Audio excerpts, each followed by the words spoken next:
The security guard hit the marble floor hard. His badge skidded across the polished stone, spinning to a stop at the feet of the man who'd just shoved him. I said, "Use the back entrance." Derek Morrison's voice echoed through the lobby of Titan Properties. "Janitor, security, maintenance, you people don't walk through the front door. Ever." Marcus Johnson, 57 years old, single father, night shift security guard for 3 years, slowly pushed himself up from the cold floor. His lip was bleeding. His uniform was torn. What Derek Morrison didn't know, what nobody in that building knew, was that Marcus Johnson had closed on a $47 million lottery win exactly 11 days ago. And 6 days after that, he'd quietly purchased controlling shares in Titan Properties. The man Derek had just thrown to the ground owned the entire company. Comment your city below so I can see how far this story travels. And trust me, what happens next will make your blood boil. Marcus Johnson tasted blood. Copper and salt mixed on his tongue as he pressed his palm against the marble floor, pushing himself up inch by inch. His left knee screamed an old injury from his army days that never quite healed right. 57 years old, 22 years of military service, 3 years working the graveyard shift at this building. And here he was, bleeding on a floor he'd mopped 1,000 times. Derek Morrison stood over him, adjusting his silk tie like he'd just finished swatting a fly. Behind him, the morning rush of employees streamed through the lobby, their eyes sliding past Marcus like he was furniture, like he was nothing. "You hear me?" Derek's voice carried that particular tone, the one Marcus had heard his whole life. The one that said, "You don't matter." Back entrance. Always. I don't care if the building's on fire.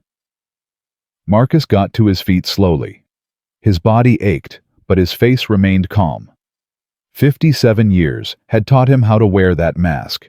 "I was just trying to drop off my leave request," Marcus said, his voice steady. "My daughter's sick. I need Thursday off." "Leave request?" Derek laughed, actually laughed. "You don't hand-deliver leave requests to the front desk. You email your supervisor like everyone else in your position." Your position. The words hung in the air like a bad smell. "My supervisor's been ducking my emails for 2 weeks. Not my problem." Derek was already turning away, already dismissing him. "Now get out of my lobby before I call someone to escort you out." Marcus looked down at his badge on the floor. 3 years of loyal service. Perfect attendance. Not a single complaint. He bent down and picked it up, his fingers closing around the plastic. "Yes, sir," he said quietly. Derek was already gone, striding toward the executive elevator like a king returning to his castle. The lobby had emptied around them, the morning crowd had passed, leaving Marcus alone with the receptionist. A young woman named Brittany, who was studying her computer screen like her life depended on it. She hadn't looked up once. Not when Derek shoved him. Not when he hit the floor. Not when he bled on the marble she'd watched him clean countless times. Marcus walked toward the side exit, his footsteps echoing in the emptiness. But at the door he paused, turned slightly, looked back at the lobby, the crystal chandeliers, the leather furniture, the massive portrait of the company founders hanging above the reception desk. 11 days ago, his life had changed forever. A lottery ticket. A gas station in Decatur. Numbers he'd been playing for 15 years. His daughter Maya's birthday, his late wife's birthday, his army service number. $47 million. The first thing he'd done was cry. Sat in his truck in the parking lot of that gas station and wept like a baby. Not from happiness, not exactly. From relief.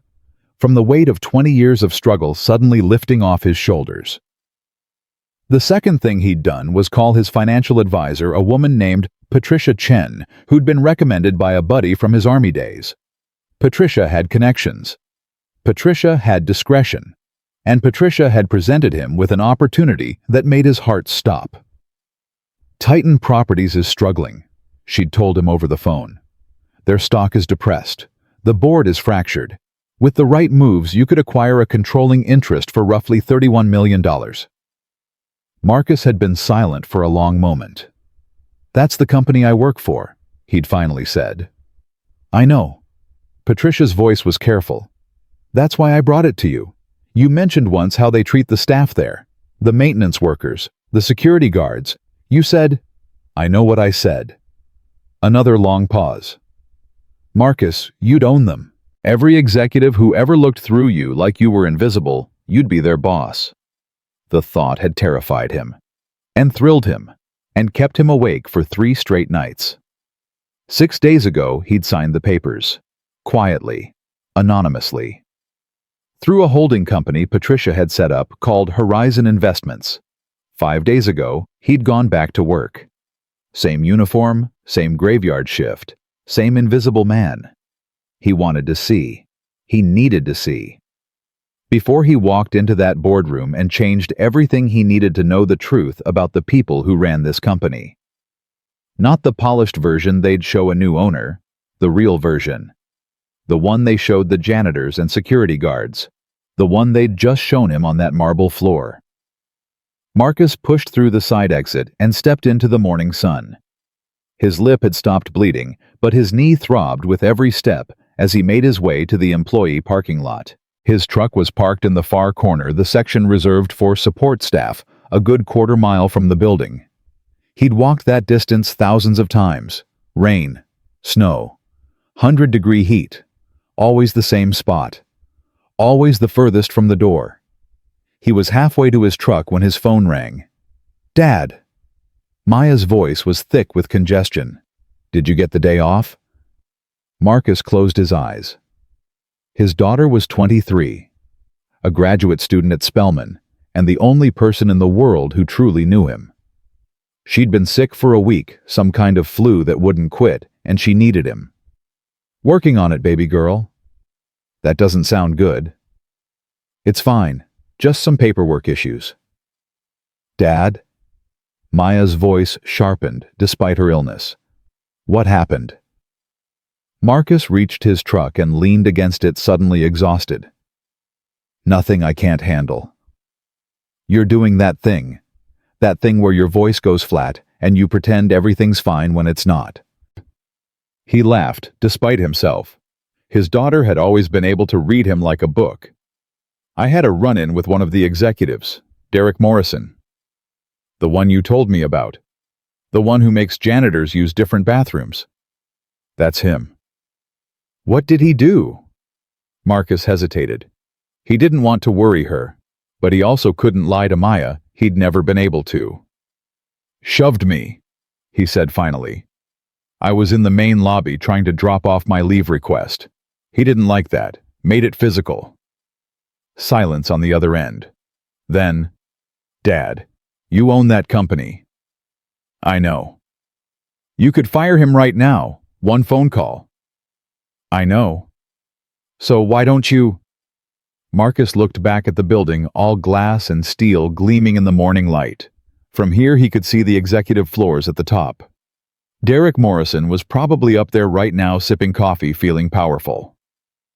Because it's not just him, Maya. It's the whole system. The way they treat people. The way they look at someone in a security uniform and see nothing. If I fire Derek today, they'll just replace him with someone else tomorrow. Nothing changes. "So what's your plan?" Marcus had been thinking about this for days, lying awake at night, staring at the ceiling, working through the angles. "I keep watching, I keep documenting, and when I finally walk into that boardroom, I don't just come with anger, I come with proof. Evidence they can't deny. A case so solid that when I clean house, nobody can say it was personal." "Dad, you're bleeding on floors while you build a case." My lips already stopped. "That's not the point, and you know it." He did know it. But he also knew something else. Something his years in the army had taught him. The battles you won quickly were rarely the battles that mattered. The ones that mattered required patience, strategy, the willingness to take hits while you positioned yourself for the knockout blow. "2 more weeks," he said. "That's all I need. 2 more weeks of watching, and then I make my move." Maya was quiet for a long moment. When she spoke again, her voice was softer. Just be careful, okay? These people, they don't play fair. Neither do I. Not anymore. Done. The next morning, Marcus arrived at Titan Properties at 5:47 a.m., same as always. The graveyard shift ended at 600, but he always came early to overlap with Ray Patterson, the evening guard, who was 72 years old and had been working security since before Marcus was born. Ray was sitting at the side entrance desk, his eyes heavy with fatigue. He looked up when Marcus walked in, and his weathered face broke into a smile. "Marcus, brother, you look rough. What happened to your lip?" Marcus waved it off. "Nothing, just clumsy." Ray's eyes narrowed. He'd worked security for 40 years. He knew what clumsy looked like, and this wasn't it. "Derek Morrison." Marcus stopped. "How'd you know?" "Because he did the same thing to Jerome last month, pushed him into a wall for walking too slow in the hallway." Ray shook his head. "Man thinks he owns the place." "He doesn't." Marcus thought. "I do." "Why didn't Jerome report it?" Ray laughed bitterly. "Report it to who? HR? You know who runs HR, Derek's wife. The whole system's rigged, Marcus. Always has been." Marcus filed that information away. Derek's wife in HR. Another piece of the puzzle. "How's your granddaughter?" Marcus asked, changing the subject. Ray's granddaughter Destiny was 12, and Ray's whole world he worked the security job just to help pay for her private school tuition. "She's good. Honor roll again." Ray's face lit up. "That girl's gonna be somebody, Marcus. I can feel it. With a grandfather like you, I believe it." Ray stood slowly, his joints creaking. He was too old for this job. Everyone knew it, but he couldn't afford to retire. Social Security barely covered his rent, and his pension had been gutted years ago when the company restructured. "You be careful today," Ray said, gathering his things. "I heard Morrison's on the warpath. Something about the quarterly numbers being down. When that man's stressed, everybody suffers." "I'll keep my head down." "Do that." Ray paused at the door. "And Marcus, whatever happened with your lip, don't let it slide. I know you think you gotta take it, but there's gotta be a line somewhere." There is, Marcus thought. And Derek Morrison crossed it yesterday. The morning passed slowly. Marcus did his rounds, checking doors, monitoring cameras, signing in vendors. The building came alive around him, suits streaming through the lobby, the smell of expensive coffee filling the air. At 9:15, he saw her. Keisha Williams walked through the side entrance carrying a box of files so heavy she could barely see over the top. She was the company's assistant controller, a title that sounded impressive, but came with a salary Marcus knew was 30% below market rate. He knew because he'd pulled her personnel file 2 days ago. He'd pulled everyone's files. Keisha was 41, single mother of 2, and one of the only black employees above the clerical level. She'd been with Titan Properties for 7 years and had been passed over for promotion 4 times. "Morning, Ms. Williams," Marcus said, stepping forward. "Let me help you with that." Keisha's face registered surprise. Most people in this building didn't acknowledge the security guards at all, let alone offer help. "Oh, thank you. That's very kind." She let Marcus take the box and fell into step beside him. "I don't think I know your name." "Marcus. Marcus Johnson. I work the night shift mostly, but I'm pulling some extra hours this week." "Nice to meet you, Marcus." She smiled, genuine, warm, not the fake corporate smile everyone else wore. "I'm Keisha." "I know. I've seen you working late. You're here more than most of the executives." Keisha laughed. "Yeah, well, someone has to actually do the work around here." They reached the elevator. Marcus pressed the button and handed back the box. "Heavy load for a Wednesday morning." "Quarterly audit," Keisha said, her smile fading. "Mr. Morrison wants all the financial records reorganized by end of day. He says there are discrepancies." The way she said discrepancies made Marcus's ears perk up. Discrepancies. Keisha glanced around, lowering her voice. I shouldn't talk about this. But let's just say I've been finding things in the books that don't add up, and every time I flag something, it gets buried. Last month, I found a $200,000 expense charge with no documentation. I sent it to my supervisor. Never heard back. The elevator arrived. Keisha stepped in, but Marcus held the door. Ms. Williams, if you ever need someone to talk to someone outside the usual channels, I'm a good listener. She looked at him strangely. That's an odd thing for a security guard to say. Maybe, but sometimes the people everyone ignores are the ones who see the most.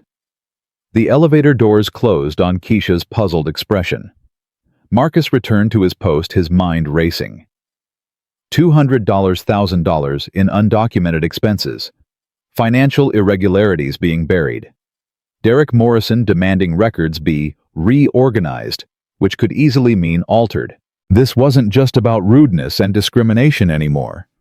This might be fraud. Chum. At 11:30, Marcus's phone buzzed with a text from Patricia Chen board meeting scheduled for March 15th. That's 3 weeks away.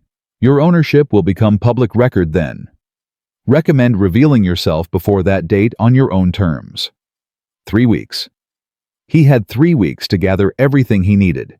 He texted back. Understood. I need access to financial records. Can you arrange it? Patricia's response came quickly. As majority shareholder, you have legal right to any company document. But if you request them now, they'll know someone's looking. You sure you want to tip your hand? Marcus thought about it. Not yet. I'll find another way. He pocketed his phone and resumed his rounds, but his mind was elsewhere. He needed to see those financial records. He needed proof of whatever Derek Morrison was hiding. And he thought he knew exactly how to get it. Tug. That evening, Marcus did something he'd never done before. He stayed past his shift.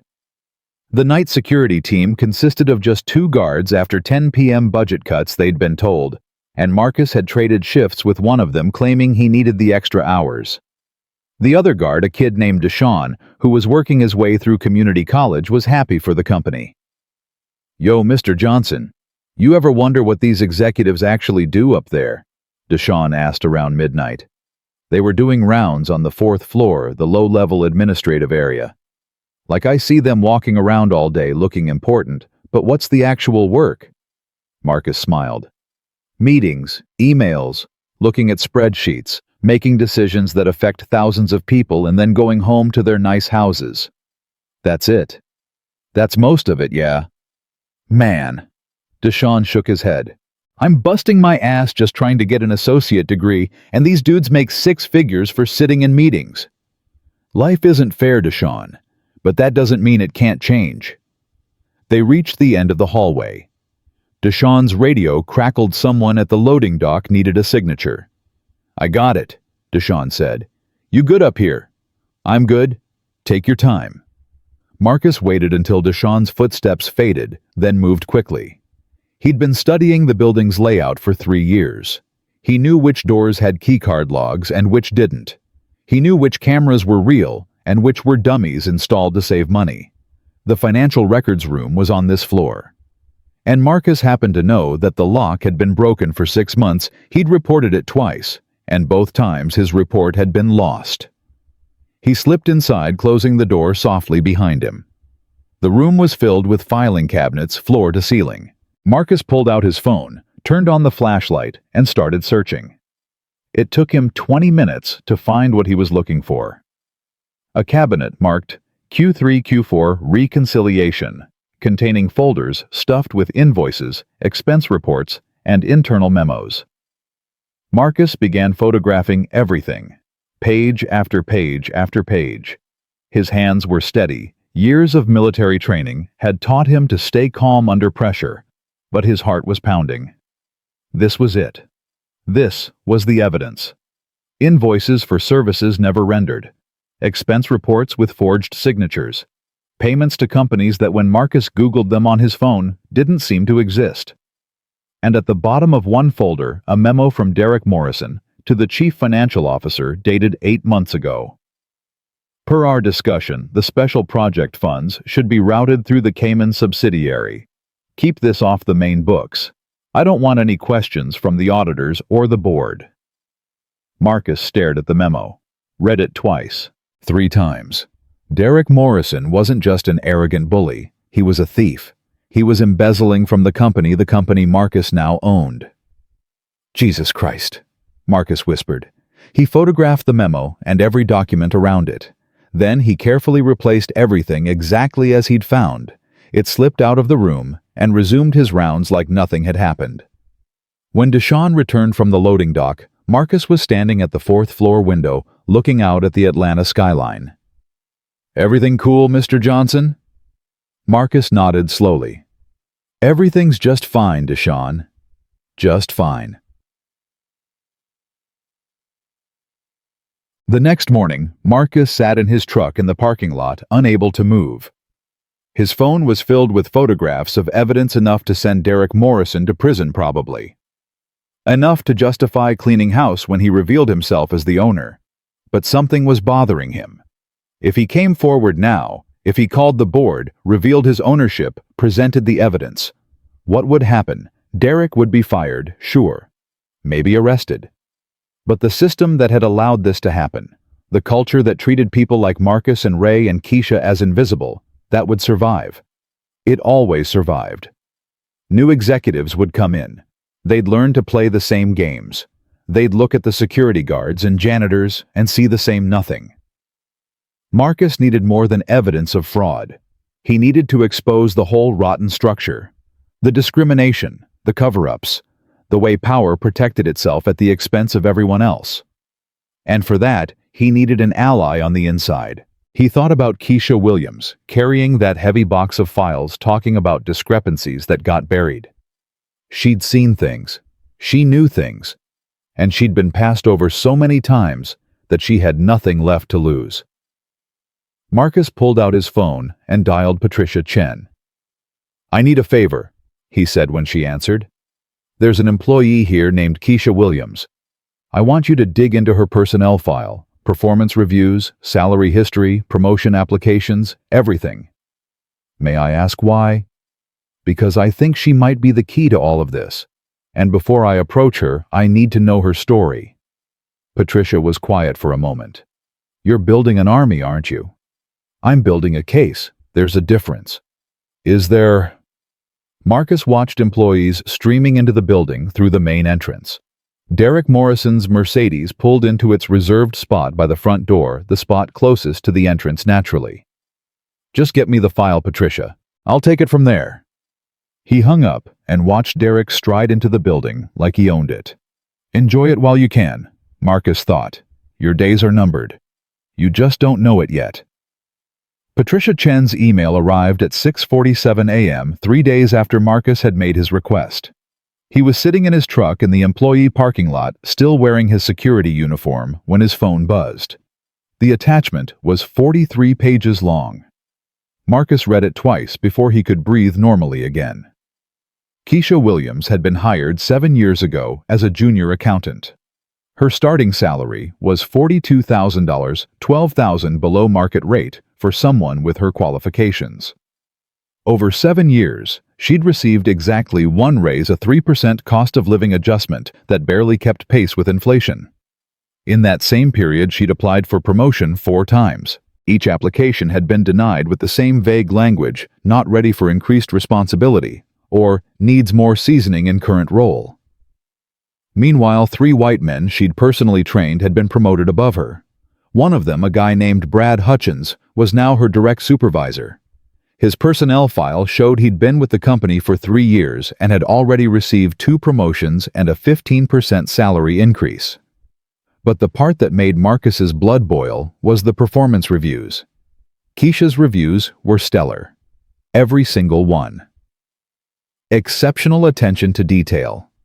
Consistently exceeds expectations. A vital asset to the financial team. The reviews praised her work ethic, her accuracy, her leadership potential. And yet, she'd been passed over, again and again and again. Marcus scrolled to the final page of the document. Patricia had included a handwritten note. "I also pulled her personal background. Single mother, 2 kids ages 8 and 12. Sole provider. Behind on her car payments. Her mother lives with her and requires medical care. She can't afford to lose this job, Marcus. Whatever you're planning, keep that in mind. Marcus stared at those words for a long time.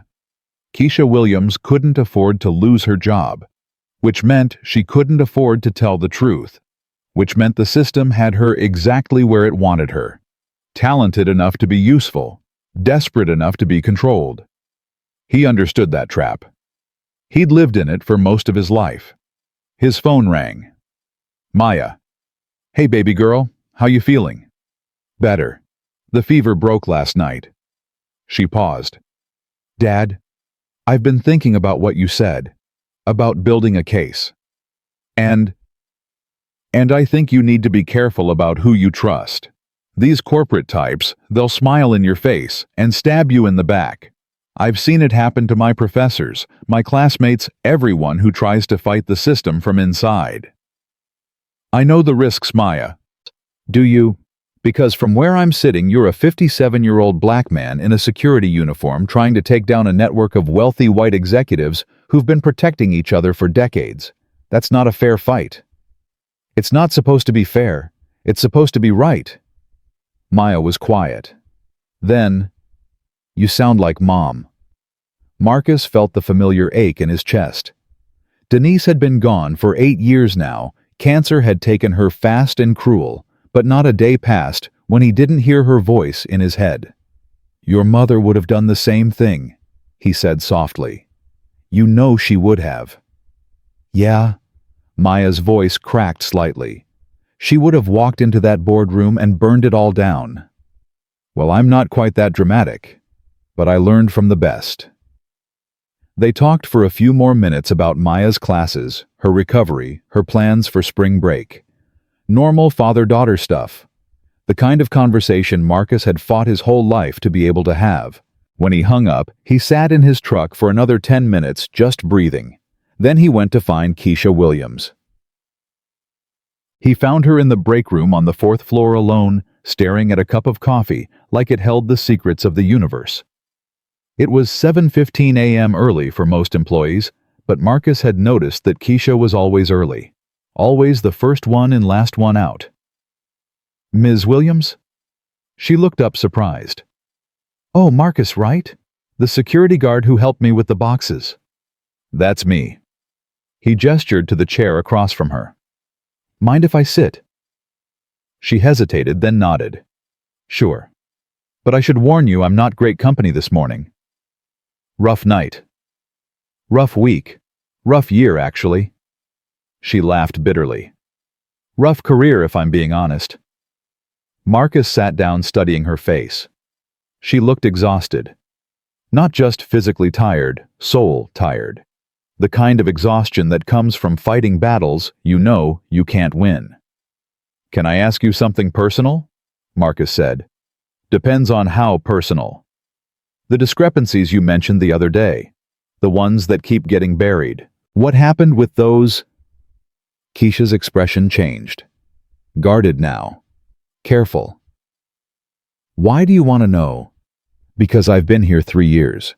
I've seen things, heard things, and I'm starting to think this company has some serious problems that go way beyond rude executives.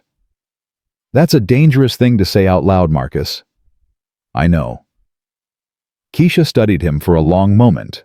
Marcus could see her calculating, weighing the risk of trusting him against the weight of carrying her secrets alone.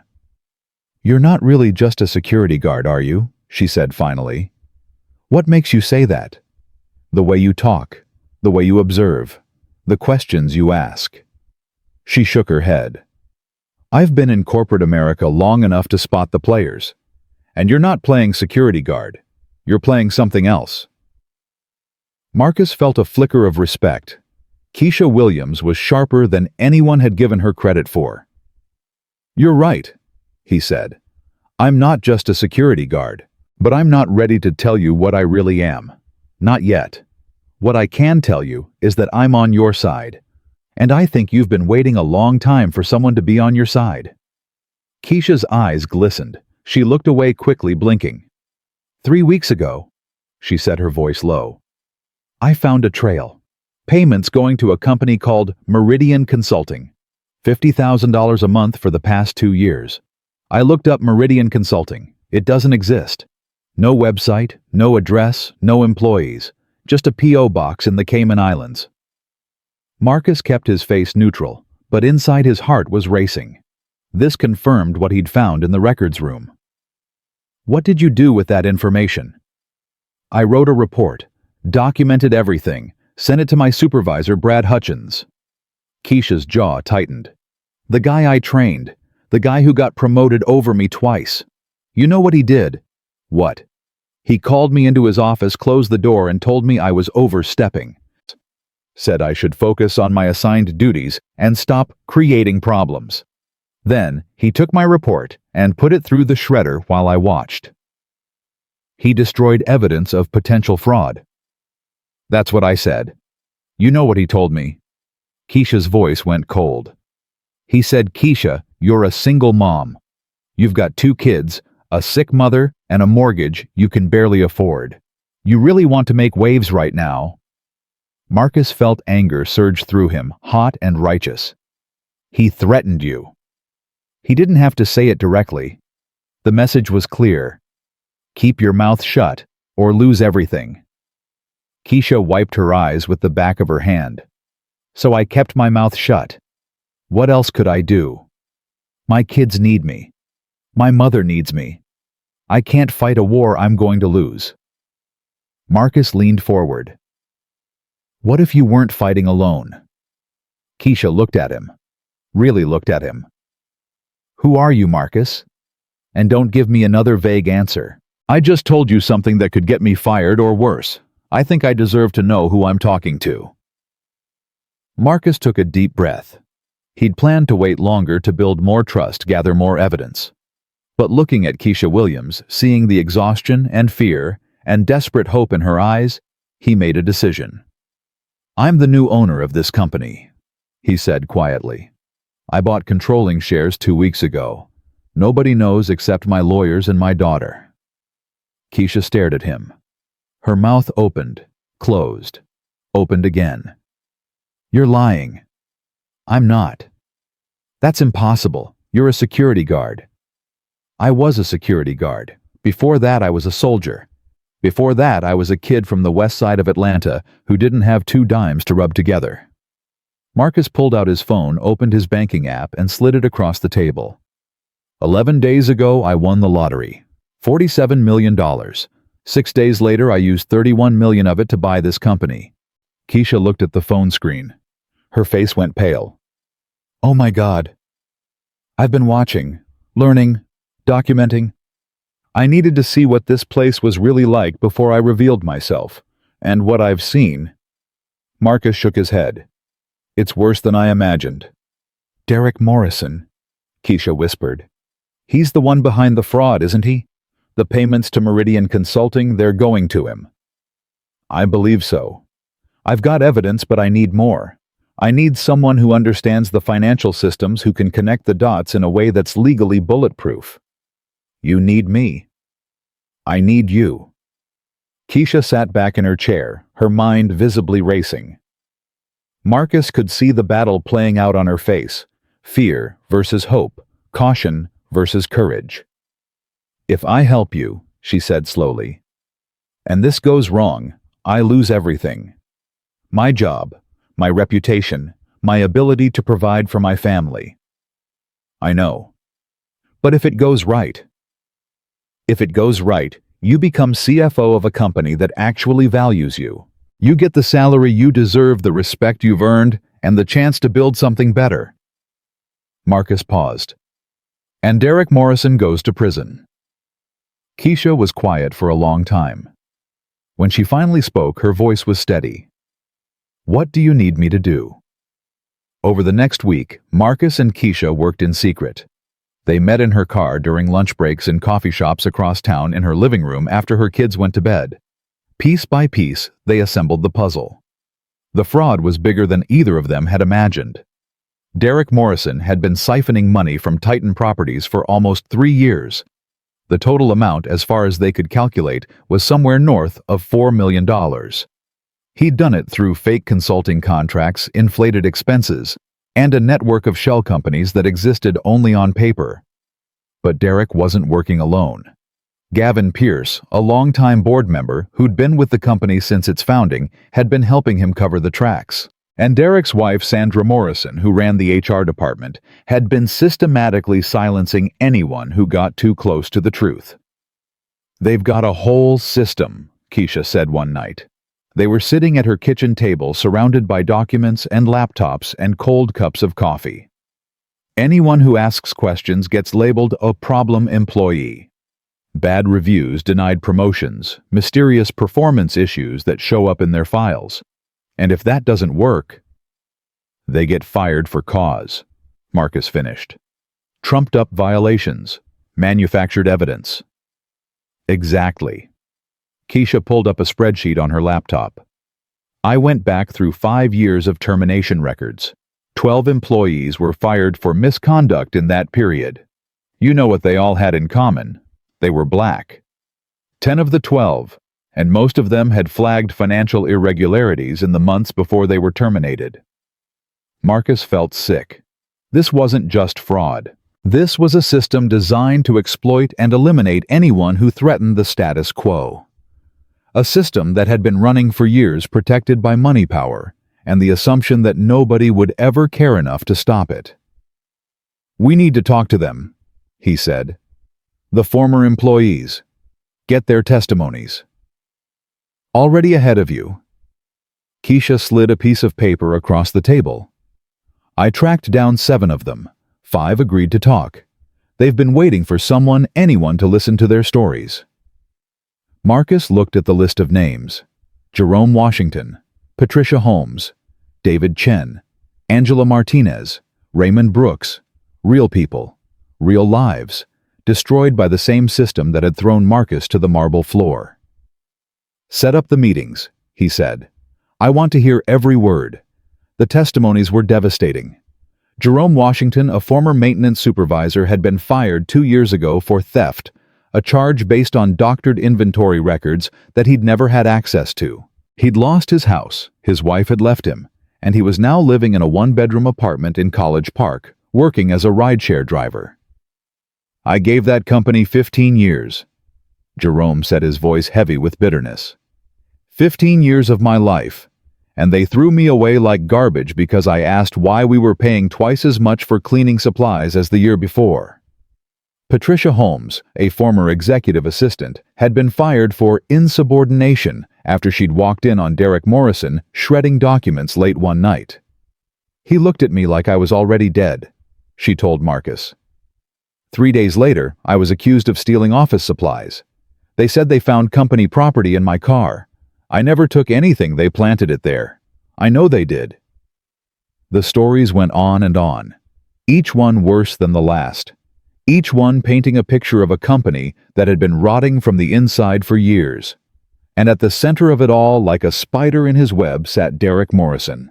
2 weeks after his fall in the lobby, Marcus sat in his truck outside the Titan Properties building and stared at his phone.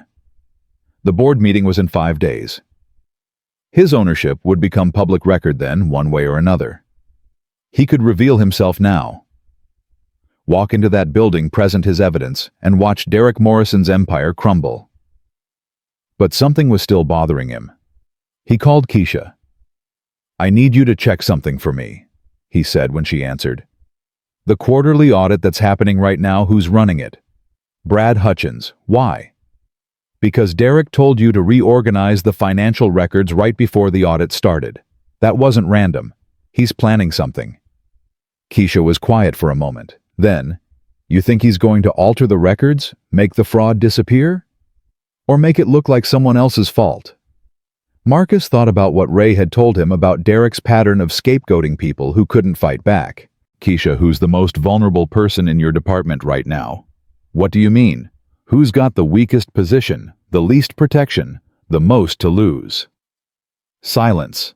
Then very quietly, "Me. Oh God.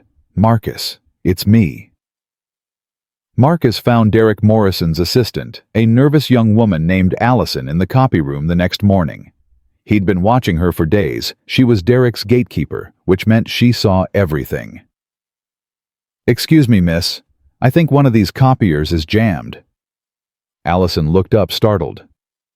"Oh, security can't fix the copiers. You need to call IT."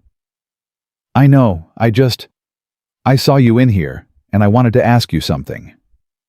Marcus kept his voice gentle. "You okay?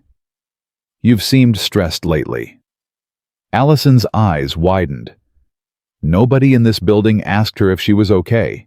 She was invisible, just like Marcus, just like all the people who kept the machine running. "I'm fine," she said automatically. Then more quietly, "It's just, Mr. Morrison has been in a mood. The quarterly audit is making everyone tense." "What kind of mood?" Allison glanced around, making sure they were alone. "He's been in early every day, staying late, having closed-door meetings with Mr. Pierce and some lawyers I've never seen before." She hesitated.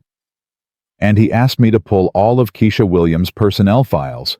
Every email she's ever sent, every document she's ever touched." Marcus felt his blood go cold. "When did he ask you to do this?" 3 days ago. I'm supposed to have everything ready for him by tomorrow." 3 days. They had 3 days before Derek Morrison made his move. "Allison, listen to me very carefully. I know you don't know me, and I know you have no reason to trust me. But something very bad is about to happen, and you might be the only person who can help stop it." Allison stared at him, fear flickering in her eyes. "Who are you?" "Someone who's been watching. Someone who sees what really goes on in this building." Marcus lowered his voice. "Derek Morrison is going to frame Keisha Williams for fraud. He's going to use those files you're pulling to manufacture evidence against her. And when he's done, she's going to lose her job, her reputation, maybe even her freedom." I can't go against Mr. Morrison. He'll destroy me." "He's going to destroy a lot of people if someone doesn't stop him. But you don't have to fight him directly. All I need is information. Anything you can tell me about what he's planning." Allison's hands were trembling. Marcus could see her calculating the same calculation Keisha had made, the same calculation every vulnerable person in that building had to make every single day. "There's a meeting tomorrow," she whispered finally. 3 o'clock. Mr. Morrison, Mr. Pierce, and someone from the compliance department. They've blocked out the conference room for 2 hours. "What's the meeting about?" "I don't know, but I heard Mr. Morrison on the phone yesterday. He said, 'We pin it all on Williams. By this time next week she's gone and we're clean.'" Marcus nodded slowly. "Thank you, Allison. Thank you for being brave." "I'm not brave," she said, her voice breaking. "I'm just tired of watching good people get hurt." That night, Marcus sat in Keisha's living room and told her everything. "Tomorrow at 3, he said. "That's when they're going to finalize their plan to frame you." Keisha sat very still. Her children were asleep upstairs. Her mother was in the next room watching television with the volume turned low. "So what do? We move first. We don't wait for the board meeting. We don't give them time to plant evidence or build their case. Tomorrow morning I walk into that building as the owner and we blow this whole thing open. That's 2 days ahead of schedule. Are we ready? We have to be ready." Marcus reached across and took her hand. "Keisha, I need you to trust me. I know I'm asking you to risk everything, but I promise you, I swear on my daughter's life, I will not let them destroy you." Keisha looked at him for a long moment. Then she nodded. "Okay. Tomorrow. We end this." Marcus didn't sleep that night.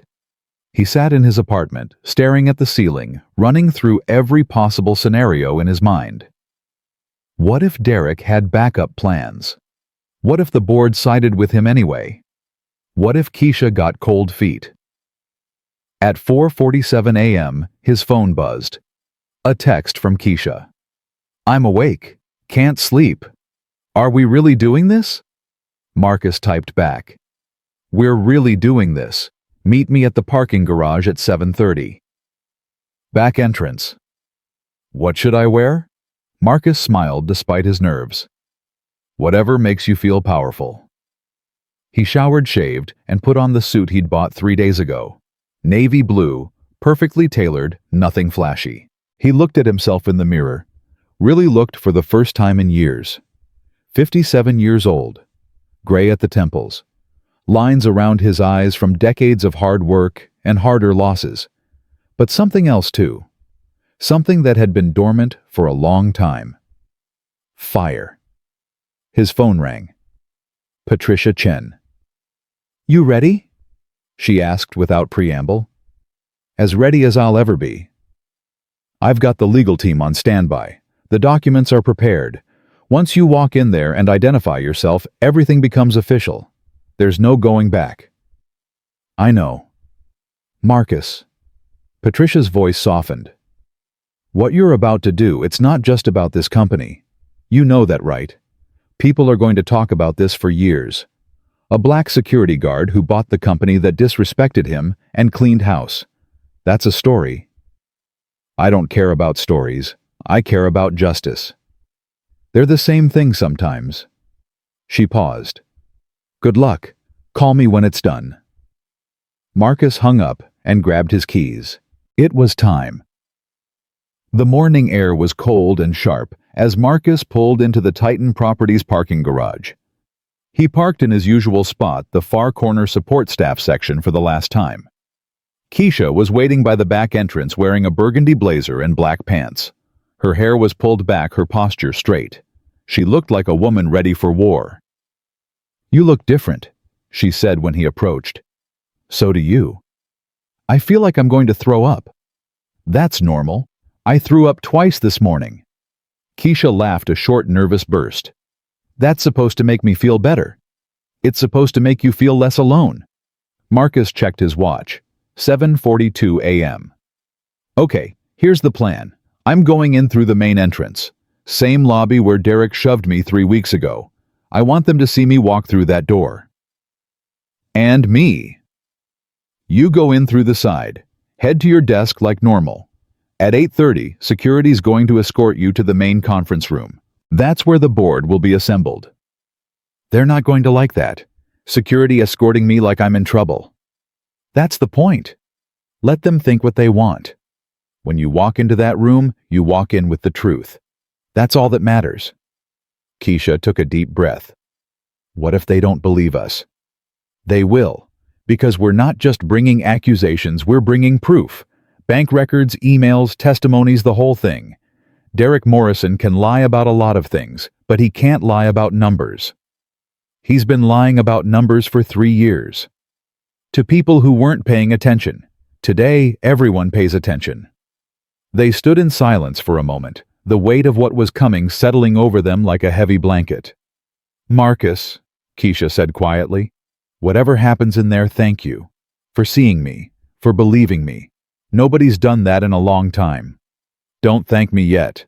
We haven't won anything. No. But for the first time in years, I feel like I might actually have a chance." She straightened her blazer. "Let's go take back what's ours." Marcus walked through the front entrance of Titan Properties at exactly 7:58 a.m. The lobby was busy with the morning rush employees streaming toward elevators, the smell of coffee hanging in the air, the soft murmur of corporate small talk. Nobody noticed him at first. Why would they? He was just another face in the crowd. Then Brittany, the receptionist who had ignored him 3 weeks ago while he bled on the marble floor, looked up from her computer. Her face went pale. "Mr. You're—" She fumbled for words. "You can't be here. You're not on the schedule." Marcus stopped in front of her desk. "I'm not on a lot of things. That's about to change. I need to call security." "Go ahead. Tell them Marcus Johnson is here. Tell them I'm going to the executive floor. And tell them—" He leaned in slightly. "Tell them I own this building." Brittany's mouth fell open. Before she could respond, Marcus was already walking toward the executive elevator. Behind him, he heard her frantically dialing. "Security, security, we have a situation in the lobby. It's that guard, the one from a few weeks ago. He's back, and he's saying—" The elevator doors closed, cutting off her voice. Marcus pressed the button for the top floor and watched the numbers climb. His heart was pounding, but his hands were steady. 22 years in the army had taught him how to function under pressure.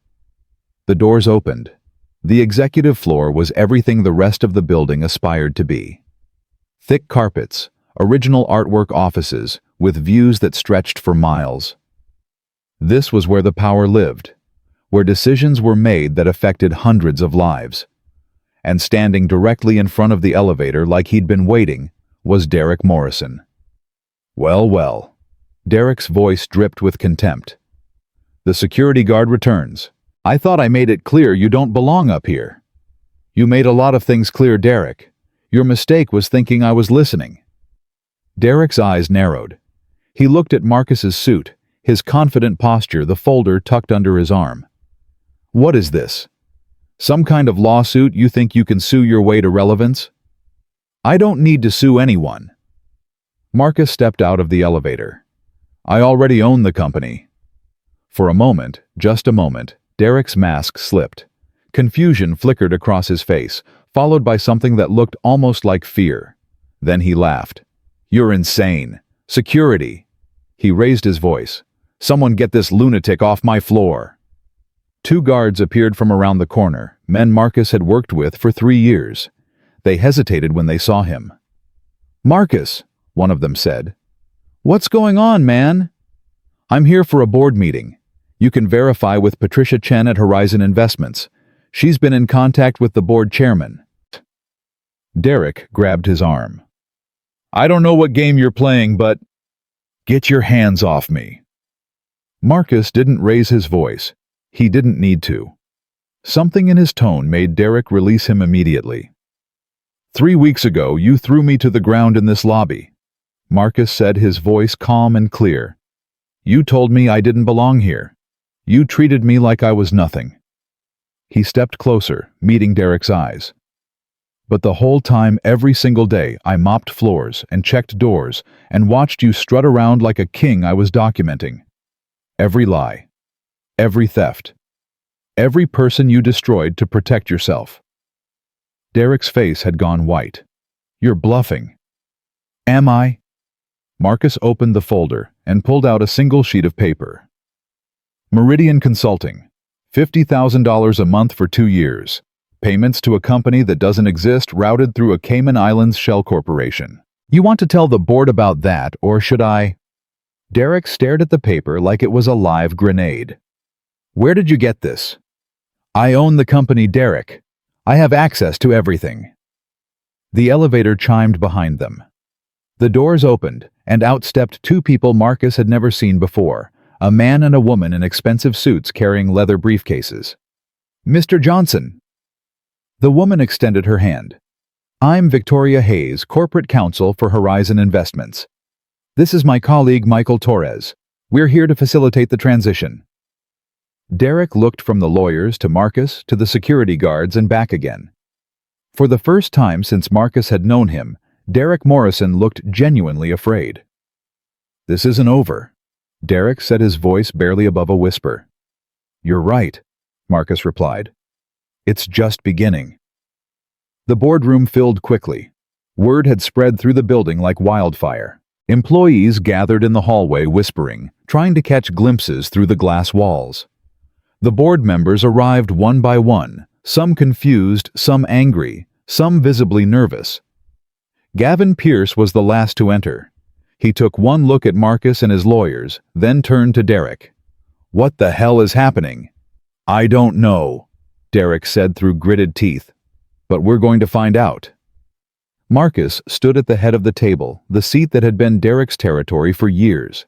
He didn't sit. He wanted them to have to look up at him. Ladies and gentlemen, he began. My name is Marcus Johnson. 3 weeks ago, through my holding company Horizon Investments, I acquired a controlling interest in Titan Properties. As of this morning, I am the majority shareholder and acting CEO. Murmurs rippled through the room. Board members exchanged glances. One of them, a silver-haired woman named Eleanor Cross, raised her hand. We were told the acquisition was by an anonymous investment group. How do we know you're telling the truth? Victoria Hayes stepped forward, distributing documents to each board member. These are the official filings: stock transfers, legal documentation, everything verified and notarized. Mr. Johnson's ownership is a matter of public record as of midnight last night. Eleanor flipped through the papers, her expression shifting from skepticism to surprise. "This is legitimate," she said quietly. "He actually owns us." "That's impossible," Gavin Pierce sputtered. "He's a security guard. Where would a security guard get $30 million? $47 million, actually," Marcus said. "Lottery. Georgia Powerball. I used $31 million for the acquisition and put the rest in trust for my daughter's education and my future grandchildren." The room went silent. Derek stood abruptly. "This is absurd. Even if he does own shares, that doesn't give him the right to..." "To what?" Marcus cut him off. "To walk into my own company, to ask questions about where my money is going, to investigate why millions of dollars have been disappearing into fake consulting contracts for the past 3 years. Derek's face went red. "I don't know what you're talking about." "Then let me refresh your memory." Marcus nodded to Michael Torres, who began setting up a laptop and projector. "What you're about to see is evidence of systematic fraud, embezzlement, and obstruction of justice perpetrated by members of this company's leadership." The screen flickered to life. The first image was a bank statement showing transfers to Meridian Consulting. $50,000 a month, Marcus narrated. "Starting in January of 2 years ago and continuing through last week. Total amount $1.2 million. Meridian Consulting has no employees, no office, no business registration anywhere in the United States. It's a shell company, and all funds were routed to an account in the Cayman Islands." He clicked to the next slide. "This is a copy of the account holder information. The beneficial owner of that Cayman account is listed as Derek Morrison." Gasps echoed through the room. Derek gripped the edge of the table. "That's falsified. Someone tampered with those records." "Really? Then perhaps you can explain this." The next slide showed an email chain between Derek and Gavin Pierce dated 8 months ago. Marcus read aloud, "From Derek Morrison to Gavin Pierce. Quote, the auditors are getting too close. We need to accelerate the timeline. Push the Williams situation now. If she keeps digging, she'll find the Meridian connection." End quote. Every eye in the room turned to Gavin Pierce, who had gone pale as a ghost. That's taken out of context," he stammered. "Then let me provide more context." Marcus clicked again. "This is a recording made by Jerome Washington, a former maintenance supervisor who was fired 2 years ago on fabricated theft charges. Jerome had documented irregularities in supply invoices that traced back to the same fraudulent expense categories. 2 weeks before he was terminated, he recorded this conversation in the parking garage." Michael Torres pressed play. Derek's voice filled the room. "The black guy in maintenance is asking too many questions. Handle it. I don't care how, just make him go away." Gavin's voice responded. "We can plant something. Make it look like he's been stealing. HR will do the paperwork." Derek again. "Do it fast, and make sure it sticks. I don't want him talking to anyone." The recording ended. The silence that followed was absolute. Eleanor Cross stood slowly, her face etched with horror. "Derek, tell me this isn't true." Derek's mouth moved, but no words came out. "There's more," Marcus said quietly. "Much more. But before I continue, I want to bring someone into this room, someone whose testimony is central to understanding how deep this corruption goes." He walked to the door and opened it. Keisha Williams stepped inside. She walked to the front of the room with her head held high, ignoring the stares, the whispers, the weight of judgment from people who had overlooked her for 7 years. "My name is Keisha Williams," she said, her voice clear and steady. "I've been an employee of this company for 7 years. In that time, I've been passed over for promotion 4 times despite consistently exceeding performance expectations. I've trained 3 men who now outrank me. And 6 months ago, I discovered financial irregularities that I reported to my supervisor, Brad Hutchins, who destroyed my report and threatened my job if I continued asking questions. She pulled out her own folder of documents. What Mr. Hutchins didn't know is that I kept copies. Everything. The original reports, the emails, the timestamps showing exactly when my documents were deleted from the system and by whom. She met Derek's eyes. You thought you could silence me because I was vulnerable, because I had too much to lose, but you underestimated how much I had to gain by telling the truth. Derek lunged from his seat. You lying! 2 security guards stepped forward, blocking his path. Marcus recognized them, the same men who had watched him get thrown to the ground 3 weeks ago. Now they stood on his side. Sit down, Derek, Marcus said. We're not finished. For the next hour, Marcus and Keisha systematically dismantled the empire of lies Derek Morrison had built. They presented bank records, email chains, testimony from former employees, forensic analysis of deleted files, everything. The evidence was overwhelming, a mountain of proof that no amount of corporate spin could explain away. But the moment that broke, Derek completely came near the end. Marcus pulled up a video file. This is security footage from the lobby, he said. 3 weeks ago, February 14th, 8:47 a.m. The video played. Everyone in the room watched as Marcus, wearing his security uniform, walked through the front doors. They watched as Derek Morrison approached him, said something that made his face harden, and then shoved him to the ground. They watched Marcus's badge skid across the marble, watched him slowly push himself up, blood on his lip. That man, Marcus said quietly, pausing the video on Derek's face twisted with contempt, is the COO of this company, the man responsible for company culture, for setting the standard of how employees are treated. He turned to face the board. Is this the standard you want? Is this what Titan Properties represents? Nobody spoke. Eleanor Cross was the first to break the silence. I move for immediate termination of Derek Morrison's employment, pending criminal investigation. All in favor. Every hand went up. Derek's face contorted. You can't do this. You need me. This company would fall apart without... The company's been falling apart because of you, Eleanor said coldly. Security, please escort Mr. Morrison from the building and contact the authorities. They'll want to review this evidence. As the guards took Derek's arms, he twisted around to face Marcus one last time. You think you've won? He spat. You're nothing. A security guard who got lucky. You don't know how to run a company. You'll destroy everything. Marcus walked toward him, stopping just inches away. Maybe, he said quietly. But I know how to treat people, and that's something you never learned. He nodded to the guards.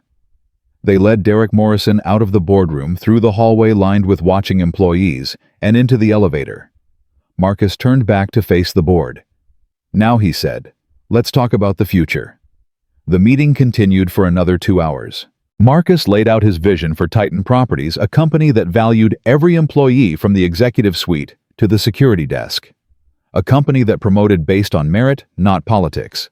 A company that would never again sacrifice the vulnerable to protect the powerful. When he announced Keisha Williams as the new chief financial officer, the applause was genuine. When he announced that every employee wrongfully terminated by Derek Morrison would be offered reinstatement with back pay, Eleanor Cross actually wiped tears from her eyes. And when he announced that the company would establish a whistleblower protection program and an independent ethics committee, even the skeptics nodded in approval. By the time the meeting ended, Marcus felt something he hadn't felt in years. Hope. That evening, Marcus stood alone in the lobby of Titan Properties. The building was quiet now. Employees had gone home. The chaos of the day had settled into whispers and speculation. Tomorrow there would be press conferences, legal proceedings, 1,000 details to manage. But tonight Marcus just wanted to stand here, in this lobby, on this marble floor. His phone rang. Maya. Dad, I saw the news. It's everywhere. Yeah. You did it. You actually did it. Marcus looked around the empty lobby, the same lobby where he'd been thrown to the ground where he'd bled, while people walked past like he was invisible. We did it, he said. Me and Keisha and Jerome and Patricia and everyone who ever got crushed by people like Derek Morrison.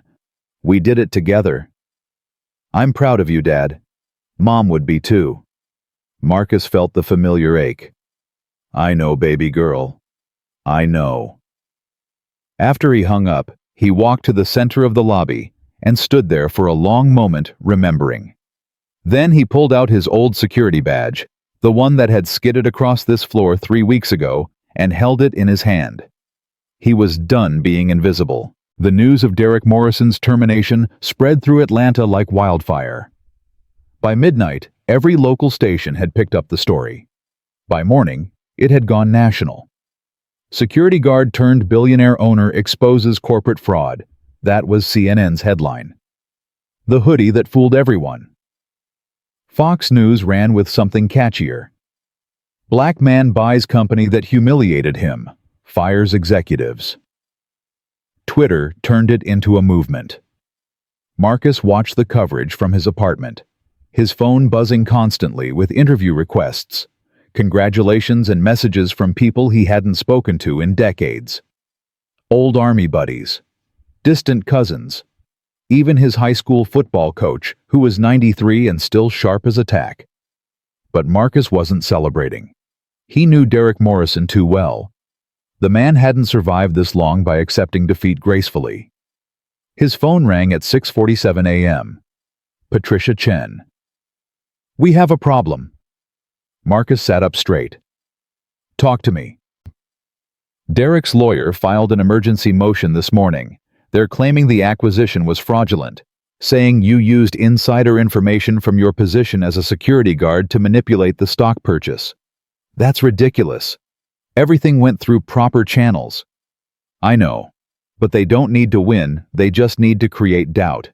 If they can get a judge to freeze your shares pending investigation, you lose control of the board, and Derek's allies can vote to reinstate him. Marcus felt his jaw tighten. How long do we have? The hearing is tomorrow morning, 9 a.m. Judge Catherine Wheeler. What do we know about her? She's tough, fair, but she's also old school, doesn't like circus atmospheres. If Derek's team turns this into a media spectacle, she might side with them just to restore order. Marcus stood and walked to his window, looking out at the Atlanta skyline. Somewhere in that city, Derek Morrison was plotting his comeback, and Marcus had less than 24 hours to stop him. Get me everything on that motion, he said. Every claim, every piece of evidence they're using. I want to know their strategy before they know it themselves. Already on it. But Marcus, there's something else. What? Patricia hesitated. Derek's lawyer is Raymond Cobb. The name hit Marcus like a punch to the gut. Raymond Cobb was legendary in Atlanta, legal circles a fixer for the wealthy and powerful. He'd gotten CEOs acquitted of fraud, politicians cleared of corruption charges, and billionaires divorced with their fortunes intact. He charged $5,000 an hour and was worth every penny. Cobb doesn't take cases he can't win, Marcus said slowly. No, he doesn't. Marcus was quiet for a long moment. Then, set up a meeting with our legal team, 1 hour. And Patricia, call Keisha. She needs to know what's coming. Keisha arrived at Marcus's apartment 45 minutes later, still wearing the clothes she'd had on the day before. She hadn't slept either. I saw the news, she said, her voice tight. They're calling me a disgruntled employee who fabricated evidence. TMZ has pictures of my house, my car, my kid's school. How did they even find that? Derek's people. They're trying to discredit you before you can testify. It's working. My mother called me crying this morning. She saw a segment on Fox that implied I was having an affair with you, that's the real reason I got promoted. Marcus felt a surge of anger so intense it nearly blinded him. They're attacking your reputation because they can't attack the evidence. Does it matter? In the court of public opinion, I'm already guilty. Keisha's voice cracked. My kids are going to see this, Marcus. My 12-year-old daughter asked me this morning why people on the internet are saying mean things about mommy. What did you tell her? I told her that sometimes when you do the right thing, bad people try to hurt you, and that the only way to fight back is to keep telling the truth. Keisha wiped her eyes. But honestly, I'm terrified. What if we lose? What if Derek wins and I end up blacklisted from every company in the country? Marcus walked over and put his hands on her shoulders. Look at me, Keisha. Look at me. She met his eyes. We are not going to lose. I didn't survive 22 years in the army to be beaten by a thief in a designer suit. And you didn't survive 7 years of being overlooked and undervalued to be taken down by lies. He squeezed her shoulders gently. We're going to fight. And we're going to win. But I need you to trust me. I do trust you.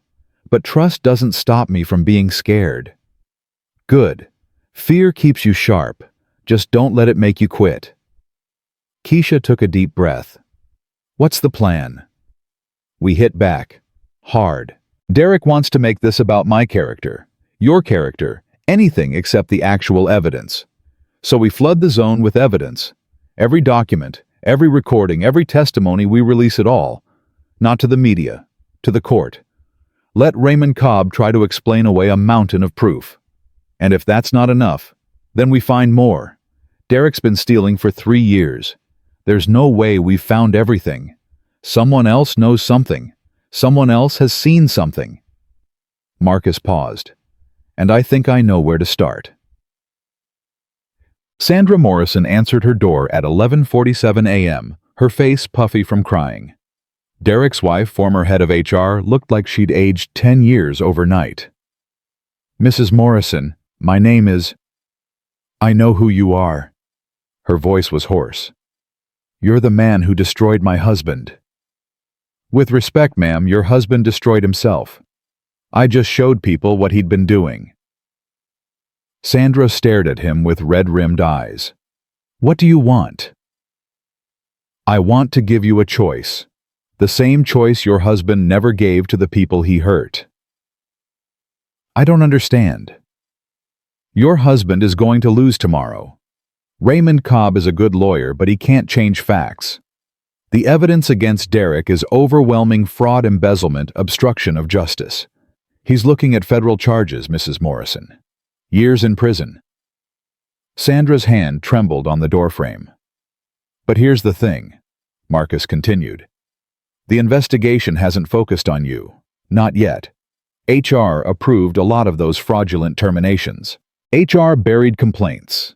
HR created the paper trails that covered Derek's tracks. He paused. Now maybe you didn't know what you were doing. Maybe you were just following orders, trusting your husband. If that's the case, I'm willing to believe you. Why would you do that? Because I'm not interested in revenge. I'm interested in justice. And justice means going after the people who made the decisions, not the people who were used as tools.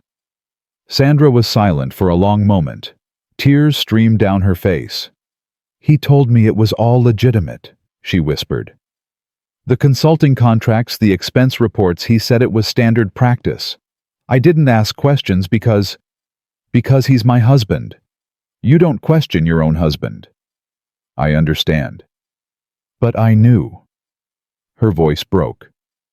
Deep down, I knew something was wrong. The way he'd get angry when I asked about certain files. The way he'd make me sign documents without reading them. I knew, and I didn't do anything. What did you know specifically, Mrs. Morrison? Sandra looked at him for a long moment, something shifting behind her eyes. Then she stepped back and opened the door wider. You'd better come inside. The documents Sandra Morrison provided were devastating.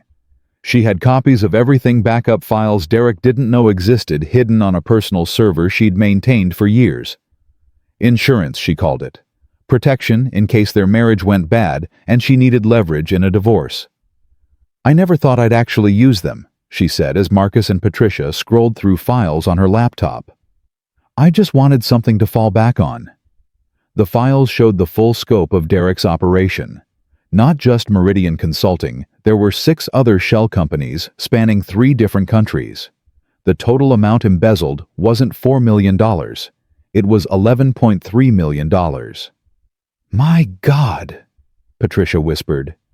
This goes back almost 5 years. But that wasn't the worst of it.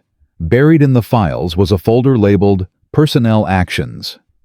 Inside were detailed notes on every employee who'd been terminated, demoted, or driven out of the company for getting too close to the truth. 12 names, 12 lives destroyed, all documented with cold clinical precision. Marcus read through the notes, his stomach turning. Jerome Washington. Maintenance supervisor. Flagged supply invoice discrepancies. Recommend termination for theft. Plant evidence in locker. Execute within 2 weeks. Patricia Holmes. Executive assistant. Witnessed document destruction. Recommend termination for insubordination. Create paper trail of complaints. Execute immediately. Keisha Williams. Senior accountant. Persistent questions about Meridian accounts. Do not terminate too visible. Recommend systematic marginalization. Block promotions. Isolate from key projects. If continues, proceed to termination for performance issues. Marcus set down the laptop. His hands were shaking. He kept records, he said quietly. He kept records of everyone he hurt, like trophies. Sandra nodded, her face ashen. Derek is very organized. He once told me that the key to power is documentation. Keep records of everything, he said. You never know when you'll need leverage. Well, his documentation just became our evidence. Marcus turned to Patricia. Can we get this authenticated before tomorrow's hearing? I'll have our forensic team working on it within the hour. If these files are legitimate, and they look legitimate, Derek Morrison isn't just facing fraud charges. He's facing conspiracy, racketeering, possibly even civil rights violations for the targeted terminations. Marcus stood and looked at Sandra. Why are you helping us? Derek's your husband. Sandra was quiet for a long moment. When she spoke, her voice was barely above a whisper. Because I've spent 20 years pretending not to see who he really is. Pretending that the cruelty was just ambition. Pretending that the lies were just business. She met Marcus's eyes. I'm tired of pretending. And maybe this is my chance to be someone better than the woman I've become.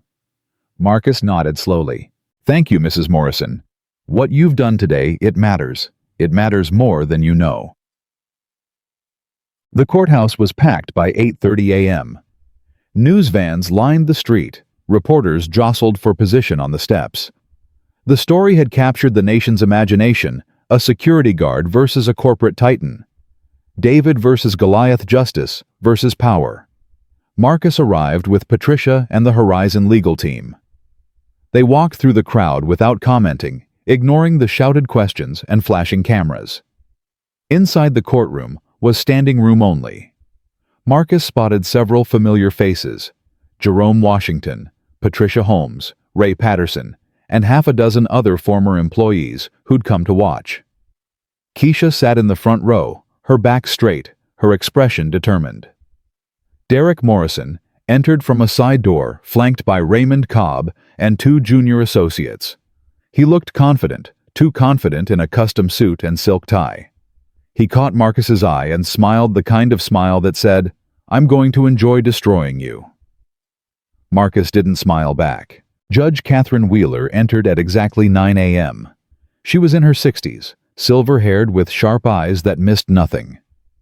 "This court is now in session," she announced. "We're here to address an emergency motion filed by Derek Morrison challenging the legitimacy of the acquisition of Titan Properties by Horizon Investments. Mr. Cobb, you may proceed." Raymond Cobb rose with practiced elegance. "Your Honor, my client has been the victim of a coordinated scheme to defraud him of his position and reputation. The acquisition by Horizon Investments was conducted using material non-public information obtained through Mr. Johnson's position as a security guard at Titan Properties. This constitutes insider trading and renders the acquisition void." Do you have evidence to support this claim?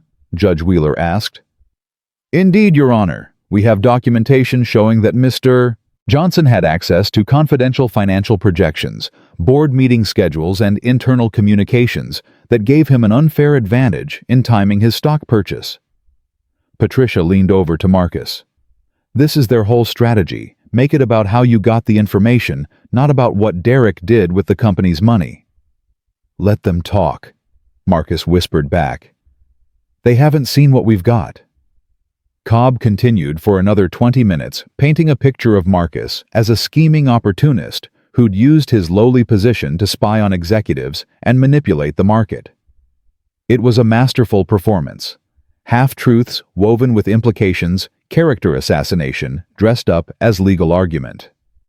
When Cobb finally sat down, Judge Wheeler turned to the defense table.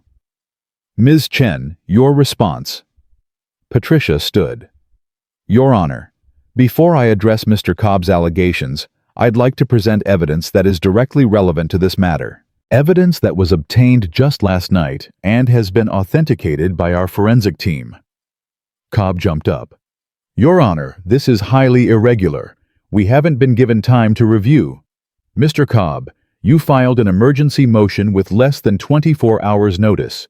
You don't get to complain about irregular procedures. Judge Wheeler nodded to Patricia. Proceed. Patricia distributed copies of the documents to Judge Cobb and his team.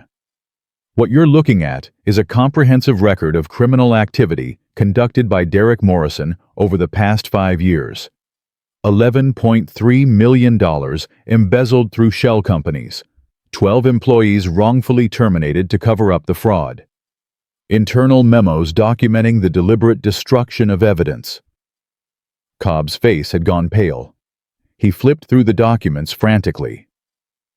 These files were provided voluntarily by Sandra Morrison, Derek's wife, who maintained backup copies without her husband's knowledge. They have been authenticated by digital forensic experts, and chain of custody has been established. Judge Wheeler studied the documents, her expression growing darker with each page she turned.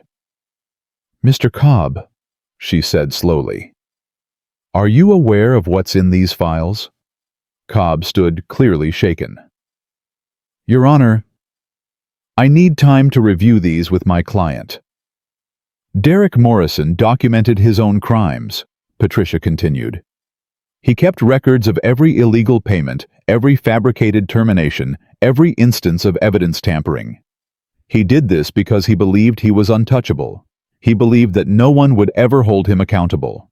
She turned to look at Derek. He was wrong. Derek Morrison rose from his seat. This is a setup. Those files are fake, manufactured by my wife as revenge because I told her I wanted a divorce. Mr. Morrison, you will sit down and be quiet, Judge Wheeler said sharply. She's lying. They're all lying. This company was nothing before I... Security, remove Mr. Morrison from this courtroom. 2 bailiffs moved toward Derek, who was now red-faced and screaming. You can't do this. I built that company. I am that company. Without me. The bailiffs grabbed his arms. Derek struggled, his composure completely shattered. Johnson, Johnson, look at me, Derek screamed as they dragged him toward the door. You think you've won? This isn't over. I'll destroy you. I'll destroy everyone you care about. The doors closed on his screams. The courtroom was silent. Judge Wheeler removed her reading glasses and rubbed her temples. Well, that was dramatic. She turned to Cobb. Mr. Cobb, would you like to withdraw your motion, or would you prefer I rule against you? Cobb stood slowly, his face ashen. Your Honor, in light of the evidence presented, I am forced to withdraw the motion. I thought so. Judge Wheeler turned to Patricia. Ms. Chen, I assume you'll be forwarding this evidence to the U.S. Attorney's Office. Already done, Your Honor. Federal investigators are standing by. Good. The judge gathered her papers. This motion is dismissed. Mr. Johnson's ownership of Titan Properties is confirmed. And Mr. Cobb, I strongly suggest you consider your ethical obligations regarding the information you may have received from your client. She stood. Court is adjourned. The moment they stepped outside the courthouse, the crowd erupted. Cheers, applause, cameras flashing, reporters surging forward. Marcus had expected hostility, more accusations, more doubt. Instead, he found something he hadn't anticipated. Support. People holding signs that read, "Justice for Marcus," and "We see you now." Former employees weeping with relief. Strangers reaching out to shake his hand to tell him their own stories of being overlooked and dismissed. Jerome Washington pushed through the crowd and grabbed Marcus in a bear hug. "You did it, man. You actually did it." "We did it," Marcus said. "All of us." Patricia Holmes was next, tears streaming down her face. "I never thought I'd see the day. When they fired me, I thought my life was over. I thought nobody would ever believe me." "I believed you," Marcus said. "And now everyone else does too." Keisha appeared beside him, her professional composure finally breaking into a genuine smile. "We won. We won the first battle," Marcus corrected. "The war's not over yet." "Always so serious," she laughed. "Can't you just enjoy this for 1 minute?" Marcus looked around at the crowd, at the faces of people who'd been beaten down by the same system that had thrown him to the floor 3 weeks ago. People who'd been told they didn't matter, didn't belong, weren't worth fighting for. "Yeah," he said finally. "I guess I can enjoy it for a minute." His phone buzzed. A text from Maya Dad. "I'm watching the news. I'm so proud of you, I can barely breathe. Mom is smiling down right now. I just know it." Marcus felt his eyes sting. He typed back, "I couldn't have done it without you, baby girl. You're my strength." That evening, Marcus stood in the lobby of Titan Properties. The building was quiet. Employees had been given the day off while the legal situation played out. But the security desk was still staffed, and sitting behind it was Ray Patterson, 72 years old, and still showing up for work. "Mr. Johnson?" Ray stood as Marcus approached. "I saw what happened today. The whole world saw." "Ray, how many times have I told you to call me Marcus?" "That was before you owned the building, sir." Marcus laughed. "I'm still the same person I was 3 weeks ago." "No, you're not." Ray's voice was serious now. 3 weeks ago, you were a man pretending to be invisible. Today, you're a man who changed everything." He paused. "I've been working security for 40 years. I've seen a lot of rich men come and go. Most of them forget where they came from the minute they put on that fancy suit. But you remembered. You came back for us." "I didn't do it alone." "I know, but you're the one who started it. You're the one who took the risk." Ray reached out and shook Marcus's hand. "My granddaughter Destiny, she watched the news today. You know what she said? She said, 'Grandpa, can I be like Mr. Johnson when I grow up?' That little girl has hope now. Hope she didn't have yesterday." Marcus squeezed Ray's hand. "Tell Destiny that she can be anything she wants, and tell her she's already better than me. She's got her whole life ahead of her." Ray's eyes glistened. "I'll tell her. I'll tell her every day." Later that night, Marcus sat alone in his apartment, watching the city lights flicker through his window. His phone had finally stopped buzzing. The interviews could wait until tomorrow. The celebrations could wait until the work was done. For now, he just wanted to sit in the silence and breathe. He thought about Derek Morrison probably sitting in a federal holding cell right now, his empire crumbled, his reputation destroyed. He thought about Sandra facing her own reckoning for the choices she'd made. He thought about all the people who'd been caught in the machinery of corruption, some guilty, some innocent, all paying prices they never asked to pay. And he thought about Denise. His wife had been gone for 8 years, but he could still hear her voice, still feel her hand on his shoulder when the world got too heavy, still remember the way she'd look at him and say, "Marcus Johnson, you're the most stubborn man I've ever met, and that's why I love you." "I did it, baby," he whispered to the empty room. "I finally did something that mattered." The silence answered him. But in that silence, he felt something he hadn't felt in years. Peace. 6 months changed everything. Marcus stood at the window of his corner office on the top floor of Titan Properties, watching the Atlanta skyline shimmer in the afternoon sun. The same skyline he'd watched from the parking lot 1,000 times back when he was nobody. Back when he was invisible. His phone buzzed. A text from Maya. "Dad, turn on CNN. They're doing a special on you." Marcus smiled and grabbed the remote, flipping to the news channel. A reporter stood outside the federal courthouse in downtown Atlanta, microphone in hand. Today marks the end of a saga that captivated the nation.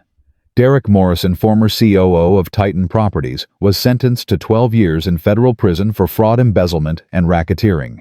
His co-conspirator board member Gavin Pierce received 8 years. The case exposed systematic corruption at one of Atlanta's most prestigious real estate companies, corruption that was brought to light by an unlikely hero. The screen cut to footage of Marcus walking into the courthouse 3 months ago to testify. He remembered that day, the cameras, the questions, the weight of knowing that his words would determine the fate of men who had once looked at him like he was dirt on their shoes. Marcus Johnson, a former security guard who won the lottery and secretly purchased the company, became a symbol of accountability and justice. His decision to work undercover before revealing his ownership exposed not just financial crimes, but a culture of discrimination that had silenced minority employees for years. The reporter's voice continued, but Marcus muted the television. He'd heard enough praise over the past 6 months to last a lifetime. What mattered now wasn't the accolades. It was the work. A knock at his door pulled him from his thoughts. Keisha Williams stepped inside, tablet in hand, looking every bit the chief financial officer she'd become. "Board meeting in 15 minutes, she said. "You ready?" "I'm always ready. You're the one who should be nervous. You're presenting the quarterly results." "Nervous?" Keisha laughed.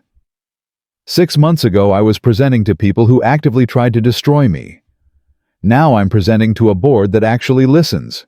This is a vacation by comparison." Marcus smiled.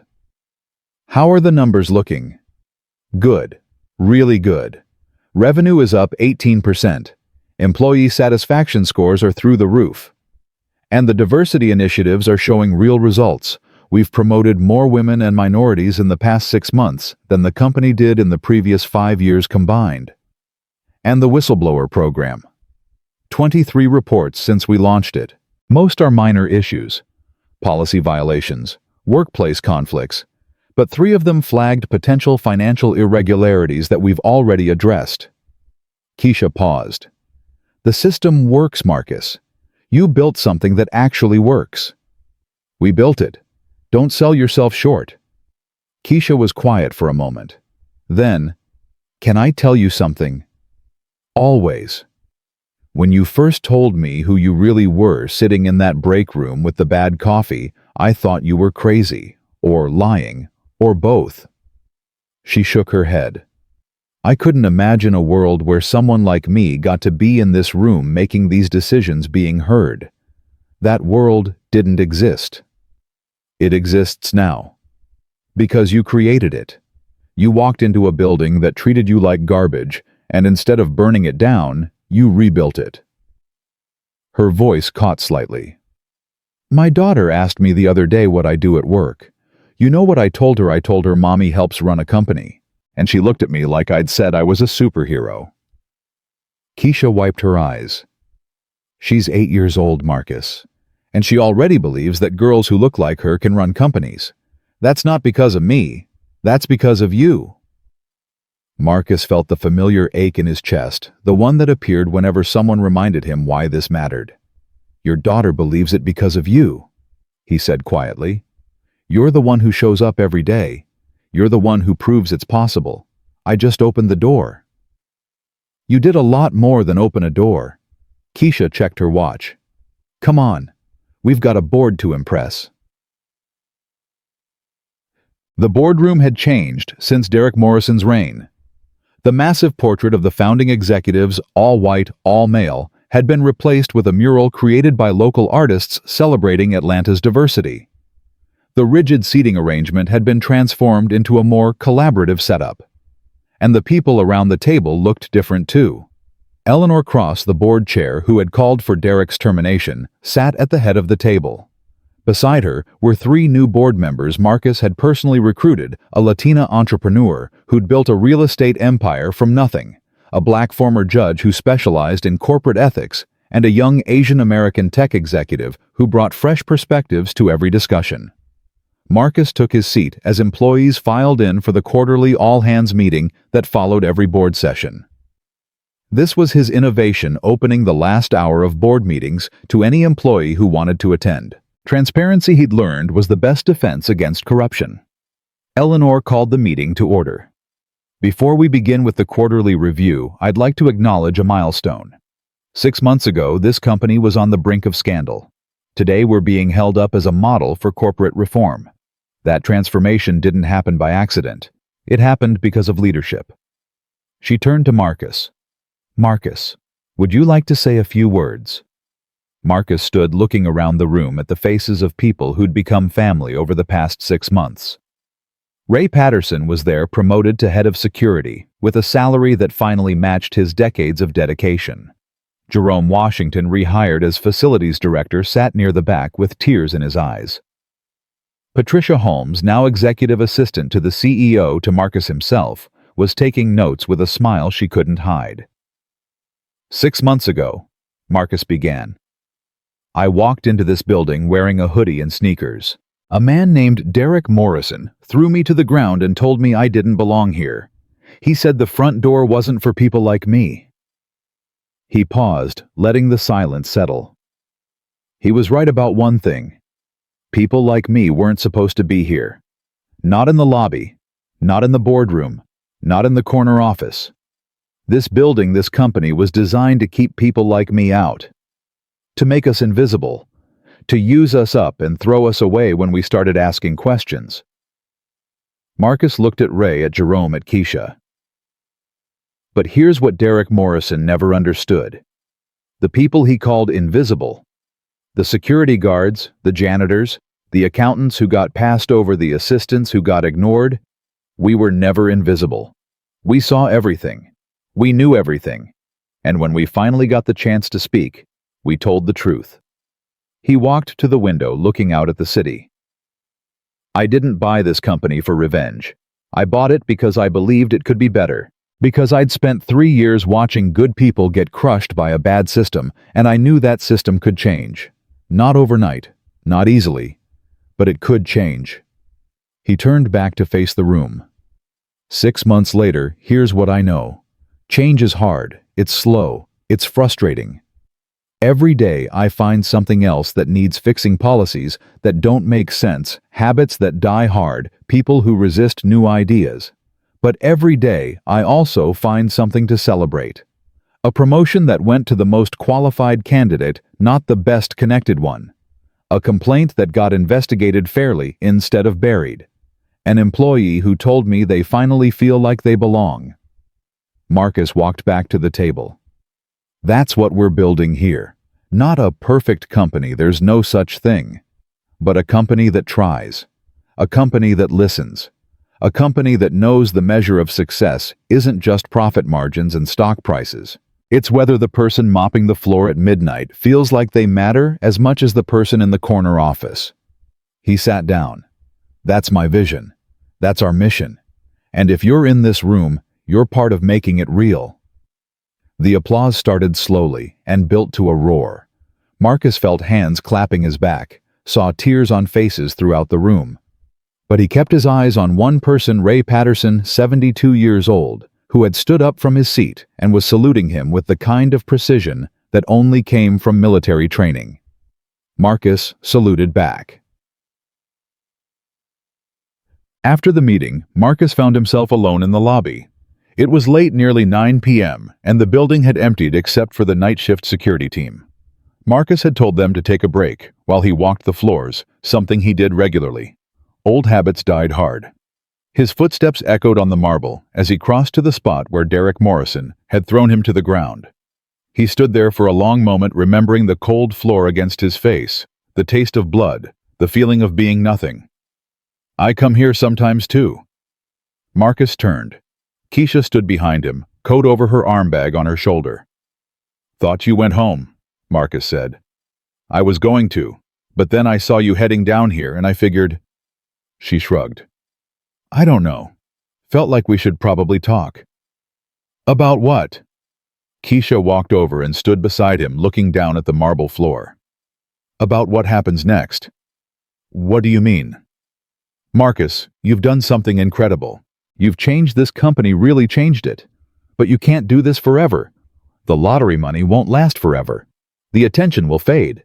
And eventually, people will stop talking about the security guard who bought the company and start asking what the company is actually accomplishing." "I know." "Do you—" Keisha turned to face him. "Because I've watched you work 18-hour days for 6 months. I've seen you skip meals, miss sleep, put everything into this building and these people. But you have a life outside these walls, Marcus. You have a daughter who barely sees you. You have your own health to think about." "I'm fine." "You're 57 years old, and you had chest pains last month that you told nobody about except your doctor." "Don't look at me like that, Patricia mentioned it." Marcus sighed. "It was nothing. Stress." "Exactly. Stress. Because you're carrying this entire company on your shoulders, like it's your personal responsibility to fix everything Derek Morrison broke." Keisha's voice softened. "You don't have to do this alone anymore. That's why you hired me. That's why you built a team. Let us help." Marcus was quiet for a long moment. "After Denise died," he said finally, "I spent 3 years feeling useless, like I was just marking time until it was my turn. Working here, being invisible, it was almost a relief. Nobody expected anything from me. Nobody needed me to be strong." He looked around the lobby. "Then I won that lottery. And suddenly, I had the power to do something, to make something matter. And I thought, this is it. This is why I'm still here. This is what Denise would have wanted me to do. She would have wanted you to take care of yourself too. I know, but it's hard to slow down when there's still so much work to do." Keisha put her hand on his arm. "The work will always be there, Marcus. The question is whether you'll be there to see it finished." Marcus looked at her, really looked at her. In the fluorescent light of the empty lobby, he saw the exhaustion in her eyes that mirrored his own. She'd been fighting just as hard, carrying just as much. "You should take your own advice," he said. "I know." She laughed softly. "We're both terrible at this. Pair of workaholics trying to save the world? Something like that." They stood in comfortable silence for a moment. Then Keisha checked her watch. "I should go. My kids have a school play tomorrow, and I promised I'd be there for the early rehearsal." "Go. Be with your family. You should do the same. When's the last time you saw Maya?" Marcus thought about it. 3 weeks ago, she came down for dinner." 3 weeks?" Keisha shook her head. "Call her tonight. Better yet, fly up to see her this weekend. I can handle things here. The quarterly reports can wait until Monday." "Marcus, you just gave a speech about how this company is about more than profit margins. Prove it. Go be a father." Marcus smiled despite himself. "When did you get so bossy?" "About 5 minutes after you made me CFO." She turned to leave, then paused. "Thank you, Marcus, for everything. I don't say it enough." "You don't have to say it. You show it every day." Keisha nodded once, then walked toward the elevator. Marcus watched her go, thinking about her words. She was right. About all of it. He pulled out his phone and dialed Maya's number. "Dad." Her voice was sleepy. It was late. "Everything okay?" "Everything's fine, baby girl. I just wanted to ask you something." "What?" "You free this weekend? I was thinking I might fly up, take you to that Ethiopian restaurant you like, maybe catch a movie." Silence. Then, "Dad, are you dying?" Marcus laughed out loud. "What? No. Why would you say that?" Because you've never voluntarily suggested coming to visit. Usually I have to guilt trip you for weeks. Well, maybe I'm trying to be better. Someone recently reminded me that I can't save the world if I don't take care of myself first. Whoever said that is very wise. She is. So what do you say? This weekend? I'd love that, Dad. I really would. Good. I'll book a flight tomorrow. He paused. Maya. Yeah. I love you. I don't say it enough. I love you too, Dad. Her voice cracked slightly. And you say it plenty. You just say it in different ways, like buying companies and fighting corruption, and making sure other people's kids have fathers who come home from work without being broken. Marcus felt tears prick his eyes. How'd you get so smart? I learned from the best. Good night, Dad. Good night, baby girl. 3 months later, Marcus stood on the rooftop of Titan Properties for the company's annual celebration. The Atlanta skyline sparkled around them, the night air warm with the promise of spring. It had been a good year. Derek Morrison and Gavin Pierce were both serving their sentences. The company's stock had recovered and then some. And just last week, Fortune magazine had named Titan Properties one of the most ethical companies in America, a distinction that would have seemed laughable 12 months ago. But the moment that mattered most to Marcus wasn't the magazine covers or the stock prices. It was watching Ray Patterson walk across the stage to accept an award for Employee of the Year, an honor that came with a $50,000 bonus and a lifetime achievement plaque. Ray's speech was short. 42 years I've worked in this city, he said, his voice thick with emotion. 42 years of being told to use the back door, stay in my place, keep my head down. And then one day a man in a hoodie walked through the front door and changed everything. He looked at Marcus. Mr. Johnson, you didn't just buy a company. You bought us our dignity back. And that's something no amount of money can measure. The applause was thunderous. Marcus felt Maya squeeze his hand. She'd flown down for the celebration and hadn't left his side all evening. That's your legacy, Dad, she whispered. Not the money, not the company. That man right there feeling like he finally matters. Marcus nodded too, moved to speak. Later, after the speeches and the toasts and the celebration had wound down, Marcus found himself alone on the rooftop, looking out at the city. Keisha appeared beside him, 2 glasses of champagne in hand. Last one of the night, she said, offering him a glass. I'm about to turn into a pumpkin. Marcus took the glass and clinked it against hers. To the future. To the future. They drank in comfortable silence. You know what I was thinking about earlier? Keisha said. What? That break room. That terrible coffee. You sitting there telling me you owned the company, and me thinking you were absolutely insane. Marcus laughed. The coffee was pretty terrible. Still is. Some things never change. She paused. But a lot of things do. Changed for the better. Yeah, they do. Keisha set down her glass. I should go. My mother's watching the kids and she has opinions about late nights. Go. I'll close up here. She started toward the door, then stopped. Marcus? Yeah. What you did, what you're still doing, it matters. I hope you know that. Not just for the people in this company, but for everyone watching. Every black kid who thinks the deck is stacked against them. Every single parent working 2 jobs wondering if it's worth it. Every invisible person who's been told they don't belong. She met his eyes. You showed them what's possible. That's worth more than any Fortune magazine ranking. I just did what needed to be done. That's exactly what makes it matter. She smiled. Good night, Marcus.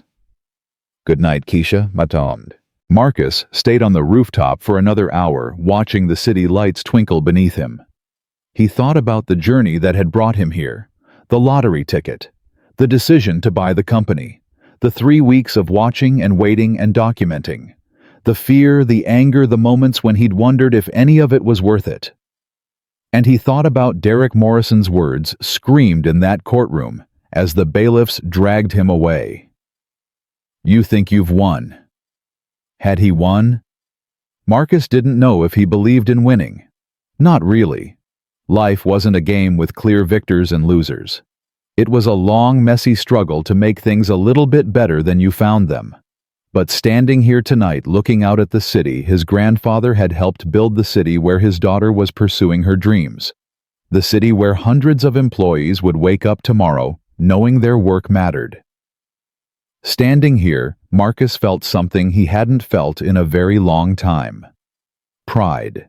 Not the arrogant pride of men like Derek Morrison, who needed to stand on others to feel tall, but the quiet pride of a man who had done something difficult because it was right, who had taken his pain and turned it into purpose, who had refused to become bitter even when bitterness would have been justified. His phone buzzed.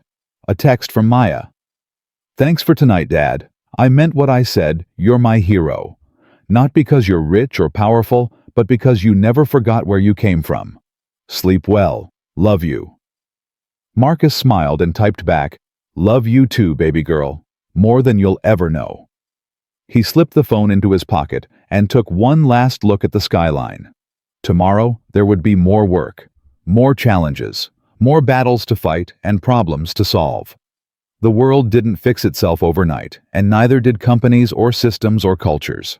But tonight, Marcus Johnson was going to go home, sleep in his own bed, and wake up grateful for a life he never imagined possible. He walked to the rooftop door, paused, and looked back one more time. The city sparkled beneath him, beautiful, imperfect, full of people struggling and hoping and dreaming just like he had. Marcus thought about his grandfather who had worked construction his whole life and died without ever seeing the inside of a building he'd helped build. He thought about his mother who had cleaned houses for 40 years and never once complained. He thought about Denise, who had believed in him when he couldn't believe in himself. And he thought about the man in the hoodie who had walked through those front doors 3 weeks before everything changed. Invisible, overlooked, dismissed. That man was gone now. But Marcus would never forget him. Would never forget what it felt like to be nothing. Would never let that feeling touch another person if he could help it. He stepped through the door and headed home. The next morning, the lobby of Titan Properties would fill with employees arriving for work. Some of them would walk through the front door, some through the side. Some would be executives in expensive suits. Others would be janitors in worn uniforms. But every single one of them would matter. Every single one of them would belong. And that, more than any headline, any award, any fortune, was Marcus Johnson's true victory. Because real power doesn't come from money, or titles, or corner offices. Real power comes from lifting others up. Real power comes from remembering where you started. Real power comes from walking through doors that were never meant for you and holding them open for everyone behind you. Marcus Johnson understood that now, and he would spend the rest of his life proving it.